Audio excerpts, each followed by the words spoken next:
frustrates me the most about people's speculations and discussions and concerns and fears about the prospect of a post-aging world is people's apparent refusal to think rationally about it. You know, it's as if there's some absolutely profound psychological compulsion to believe that aging is a blessing in disguise and that if we could fix it, that would be terrible.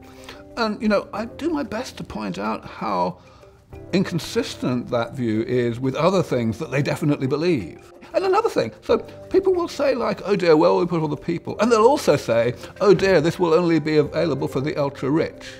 You know, how many children can the world's billionaires have collectively? Not very many, right? So, I mean, these two things are obviously mutually incompatible. You can't have both of those problems. But that doesn't stop people in their droves from mentioning both of those problems in consecutive breaths. You know, I mean, what is going on? I totally agree, but I would add the following. The fact that the average person finds it so difficult to imagine, as you say, a post-aging world, the fact that even science fiction writers, Gene Roddenberry, whoever, who wrote about the future 100 years from now, never imagined a world where people don't age. And the fact that humanity is not seeing that coming shows you how dramatic of a revolution this is going to be when humanity suddenly realizes, are you kidding? Aging can be treated like a disease and potentially abolished. In regard to people's reaction about saying, isn't it better that people age and die because there won't be room and so on, I'm struck by the lack of compassion that may reflect in humanity.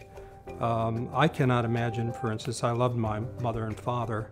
I can't even conceive of me thinking in my mind, you know, they really need to get out of the way. I think humanity, the compassionate use and application of technologies in the future will win out, and or economic arguments will cause the life extension technologies to move forward because of just the sheer economic benefits to society.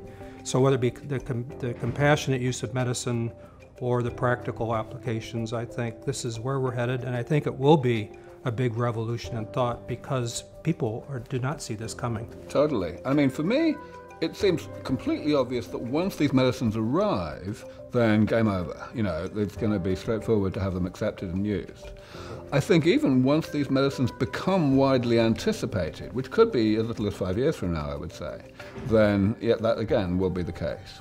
I feel that now we're in the closing years of the phase of fear of getting hopes up, where people know that this is kind of maybe coming sometime soon, but they also know that the time frame is very speculative, and they don't know whether it's going to be in time for them. You know, they would prefer to carry on believing that it's kind of science fiction or a perpetual motion kind of thing, or that it would be a bad thing anyway, just in order to not think about it. There is no deadline. So when in the 1960s, President Kennedy said, within the decade, we're going to put a man on the moon, and scientists worked on it with big budgets and a lot of smart people.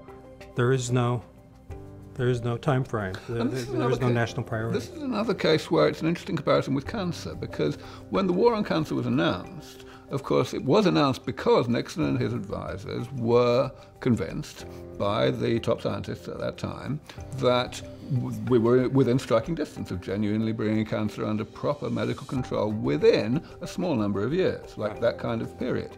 Now, the key thing is that in the contrast to the Apollo program, the war on cancer certainly did not deliver on the timeframes that it could have done.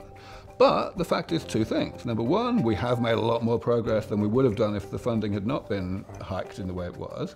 But secondly, and perhaps even more importantly, the public have not become disillusioned.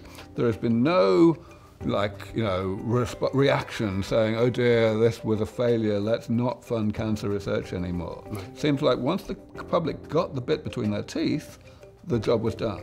And so what we need to do is get the public's bit between our teeth. Yeah. And communicate the fact that, you know, we knew how to build a rocket, and with some tweaks knew how to send people to the moon. I think we're at that point in the biology of aging. We know how to make interventions happen Now it's engineering. Yep, yep.